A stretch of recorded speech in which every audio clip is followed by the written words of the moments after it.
I think Ritter knows that I'm a better striker than him, that I hit hard. He doesn't want to get knocked out. Later.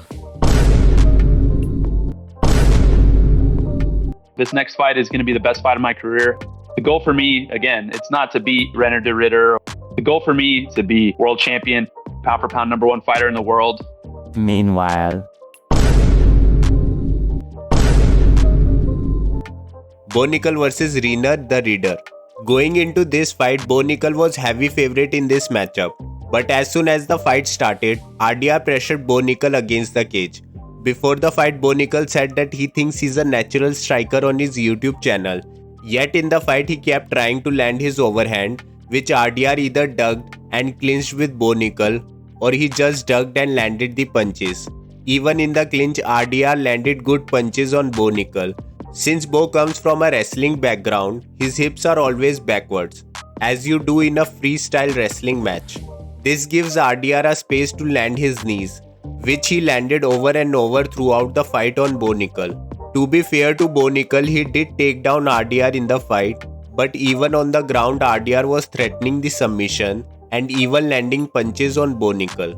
Eventually RDR scrambled to get back on his feet, but Bo Nickal went for the ghillie, which ended up putting him on his back. It is not surprising because Bo Nickal and Dustin Poirier are the teammates. He also said this about Khamzat wrestling. Khamzat Chimaev, you're saying that his wrestling is pretty mid? It's trash. I don't even say mid. We're going to fight at some point and people will realize that there's levels. Later. Meanwhile, Bo Nickal was curled up like this and was getting punched by RDR in this fight. Look at the ground control time in round 1 by RDR compared to Bo Nickal. One thing anyone can notice is the size difference between RDR and Bo Nickal. Even YouTubers have commented how Bo Nickal is not girthy enough for 185 compared to DDP, who is just a big middleweight. And Bo was even aware of that issue, which is why he even bulked up to 222 pounds for the RDR fight. Still, when you thought about competing at CGI under 176 pounds, that is less than 80 kgs, yet he is fighting at 185 pound division in UFC. That is why even when Bo Nickal was landing couple of knees on RDR during the clinch, it won't be as effective as RDR knees, who is just a big middleweight. Also, the overhand right that Bo Nickal was trying to land every time, it made his body open up, which is why RDR was landing knees to his body. It is funny because Bo Nickal also said that he thinks Dricus Du Plessis will be easy money for him. Meanwhile, in the clinch, he was getting punched in the body and face multiple times. Then he tried to throw punches, but RDR ducked his head and landed a punch on his face. At the end, Bo Nickal again tried to land this overhand, which landed partially, but again it opened up his body, and RDR landed this powerful knee on his body. Bo Nickal got hurt and dropped to his knees. The referee stopped the fight and RDR won. Bo Nickal also said this before the fight. Every time I come to fight, I think the people know who are going to win. Meanwhile. Bo Nickal lost to RDR. It wasn't even close. Look at the number of significant strikes. Bo Nickal has landed only 8 strikes compared to RDR's 22 strikes throughout the fight. It is weird because 3 years ago Bo Nickal said that he wants to be the #1 pound for pound fighter within 2 years. And now after 3 years he is not even in the top 15 of the middleweight division.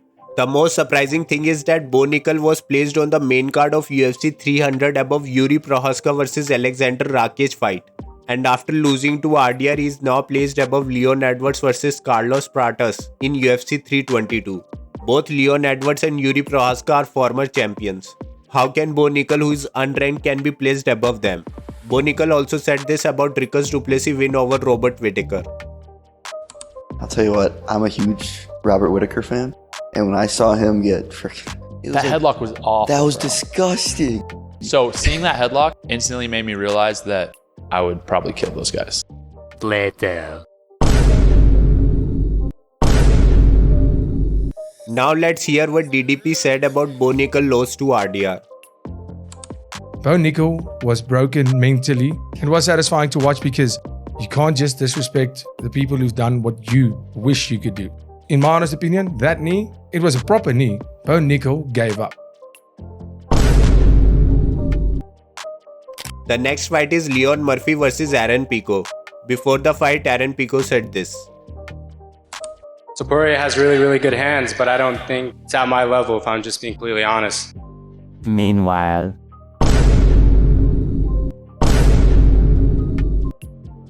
Like I said, I know what the task is, and that's break somebody's face on Saturday. the next day. Going into this fight, Aaron Pico was heavy favorite. But as soon as the fight started, Aaron pressed Leon Murphy against the cage. He landed some hard shots on the body and face. Leon's game plan in this fight is to use the pressure and aggression of Aaron Pico against him. Which is why when Aaron Pico was pressuring Leon Murphy against the fence, Murphy landed a knee on Aaron Pico, which he ate and then went for the takedown. To be fair to Aaron Pico, he took down Murphy multiple times in this fight. And even on the ground, he was landing some good shots on Leon Murphy.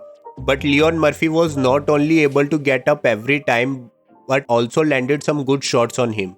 At the end of round 1, Aaron Pico again tried to pressure Leon Murphy against the fence. As he was coming forward, Leon landed a nasty elbow right on his face. It dropped Aaron Pico, and then Murphy landed a follow-up shot on the ground. The referee stopped the fight and Leon Murphy won. It is funny because before the fight, Aaron Pico said that he will not only knock out Alexander Volkanovski but also beat Ilia Topuria. He also said this before the fight about Leon Murphy. I want to make this a rough night for him. I want him to step out of the octagon and say, I never want to fight Aaron Pico ever again. Later. Aaron Pico lost to Leon Murphy. The knockout was so bad that the UFC officials were not able to easily take out the mouthpiece because Pico's teeth were clenched. It is weird because 6 months ago Aaron Pico said that he will be champion within a year. After the knockout, his manager also said that he is not going to book Aaron Pico a fight for at least 6 months. Leon Murphy said this about Aaron Pico after the fight. When he shoots, he often leads with his head. I actually knew it would work, and the elbow caught him. This is so true because even in his previous fight in Bellator, he lead with his head and the opponent landed a nasty knee on his face. It dropped Aaron Pico and he lost the fight. He also said this before the fight. Aaron, not many guys have come over and had success recently. What are you going to do different, especially with a guy like Lerone Murphy as the opponent? Well, I don't want to sound cocky or anything like that. You know, they're all great fighters, but I'm Aaron Pico. Yeah. It's different in my mind. I've created a playlist on trash talk and cocky UFC fighters getting knocked out. The link will be in description below. Let me know in the comment section what do you guys think. Please subscribe to my channel. Thanks for watching. Bye bye.